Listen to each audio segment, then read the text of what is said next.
Hello, my name is John Hammock and I'm a developer evangelist for Treasure Data. Today I'm going to walk you through a short product demo. So here we see a traditional data analytics pipeline. We're going to pull data from disparate data silos.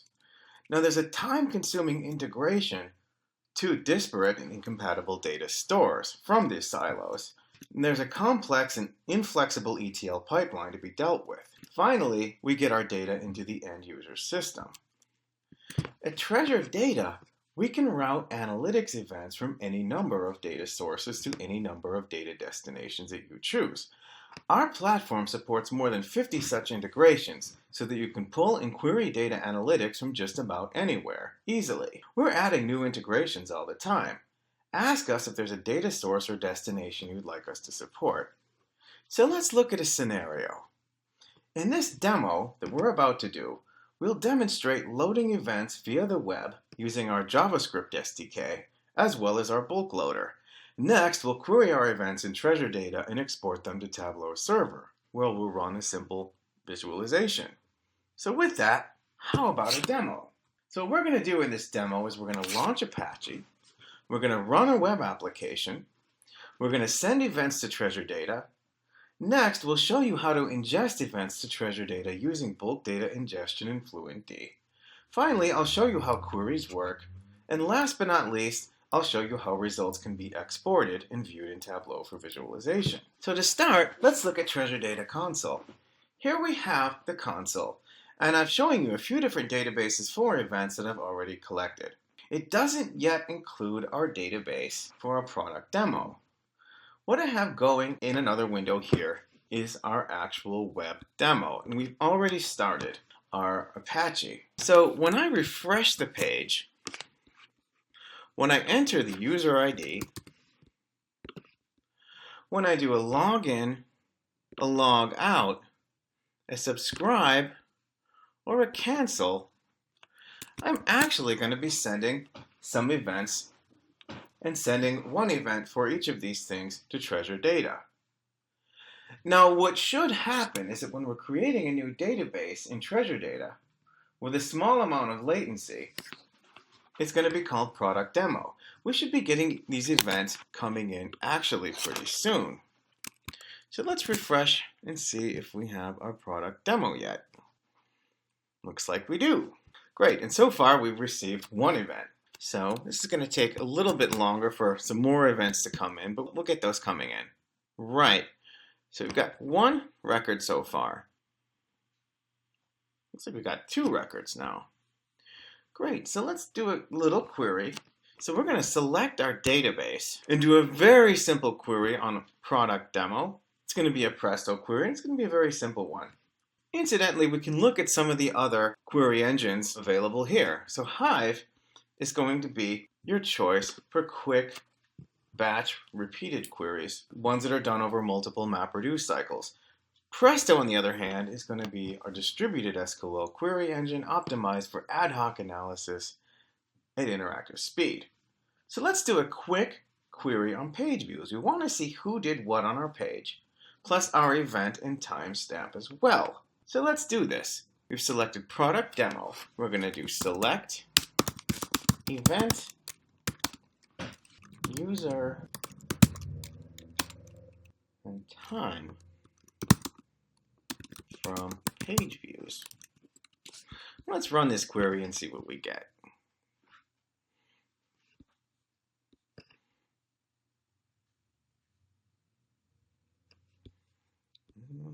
And you see. So now you see we basically generated an event for each of the refresh, cancel, login, log out, and subscribe actions we did. And there's a few extras as well. I think I must have refreshed like 3 times. So let's look at our code to see how our events are actually generated. So we're going to look at the code for our index HTML. I use Sublime.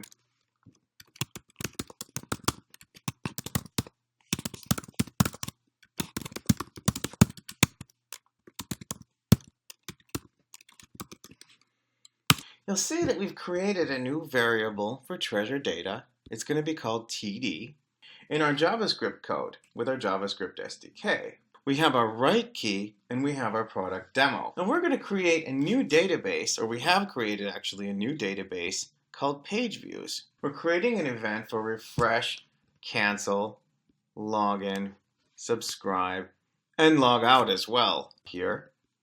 Let's do something that's actually a little more complicated now. So in addition to streaming events from our applications, we can use Fluentd to ingest data directly from JSON. Let's see how this is done. So first, we're going to look at our TD agent, and we're going to see how exactly we have TD agent or Fluentd configured. So let's do this. Let me use Nano this time around.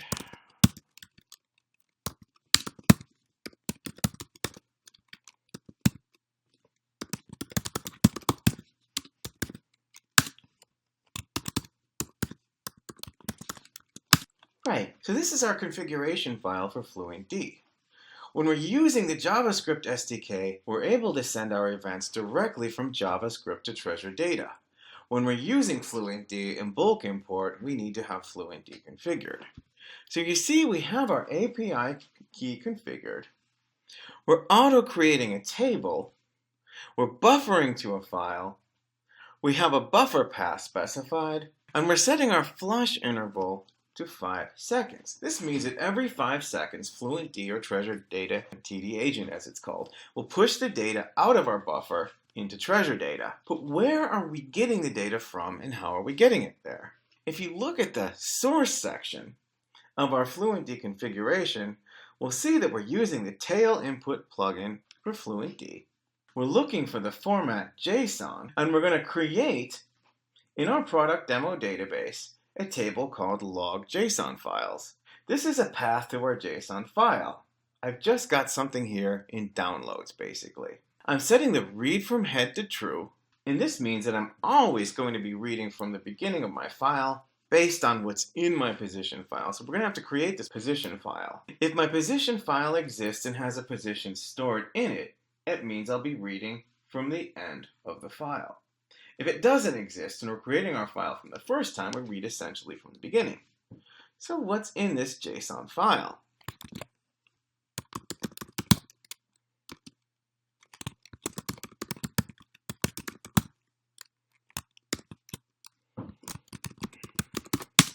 This is going to tell you a little bit more about the kind of data that we can ingest. We talked a little bit about schema on read, and we talked a little bit about unstructured data. And there's an important point to make here. So you notice that there's different records of different lengths, basically different number of fields. Some of our records have 3 fields, action, a user, and a first name. Some of them have 4, which is all of the above plus the last name. Treasure data can ingest this unstructured or semi-structured data using schema on read. We'll see how this works and how it stores data into the database. So let's create a position file to launch TD agent and ingest that data. So we're going to go to our command line. Let's see if we have our position files in place.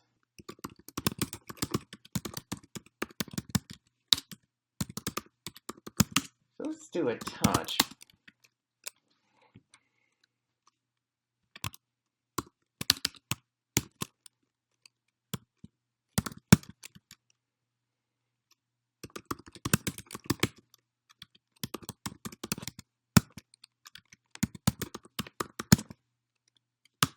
We're going to try to launch this TD agent plist, which is kind of curious, before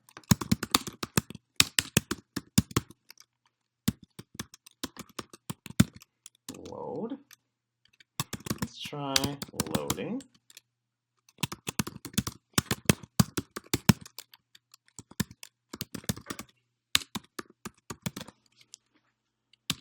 So let's go to our console and see if it actually loaded. We go back to product demo. I now have a table called log JSON files. So this is a bulk import we just did. Let's look into it with a quick preview. So we're going to see that timestamp is a constant in any time series database. Event data is generally time series, so we're going to keep that in mind. We have again our action, first name, user ID, and last name fields, just like in the data we imported. But what happens when we get to a record that doesn't have that last name? It just leaves, as you see here, the field blank. Notice that it doesn't give you any problems about schema incompatibility. We're just going to import the data if we're missing a field, right? What if we added a record with an additional field? Well, we'd get another field to the right of the others that would simply be blank in the other records. So let's see how visualization works. We're going to go to our query window, and we're going to export a result to Tableau. Let's first of all make our query. We're going to select product demo as a database we want to query from. So what we want to do is we want to do a page count. We want to tally the different events we get, and we want to do a visualization in Tableau, right? So let's look at the result export. I want to export this to Tableau server. I'm going to set my host as online tablowsoftware.com. I love it when it auto-completes for you. So we're going to do what's already auto-completed for us. We're going to use SSL. We're going to require a valid SSL certificate. We're going to call our data source, which is actually the place in Tableau that we're putting our data to. I'm going to call it TD agent. And I'm going to give it a 2 afterwards, so I know that I'm using. My site ID is going to be treasure data.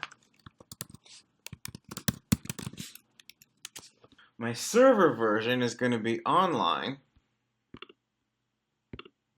My project is going to be default. And my mode is going to be replace.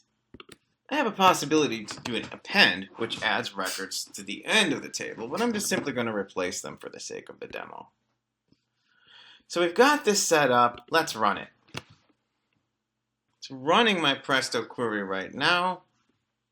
We're not getting any errors. Let's see what's going on in the background right now. Looks like we're getting an exception. Let's see. Signs in. Great. So now I've got my result. And I see from my page count that there was 1 subscribe, 1 logout, 1 login, 1 cancel. Right? Let's go to home. We're going to go to data sources. Here we got TD agent John 2, so we're going to select that. We're going to create a new workbook. So I'm going to make my columns event, and my rows should be the sum of page count. And so there you have it. So you see, we've been able to put together a data visualization pipeline rather quickly. Do you want to get the best out of your data analytics infrastructure with the minimum of expense, hassle, and configuration? Then why not try out Treasure Data? Our universal data connector can route almost any data source to almost any data destination. Would you like an integration we don't support yet? Ask us. Also, you can sign up for our 14-day trial today. You can reach out to us at the address above. Thank you so much.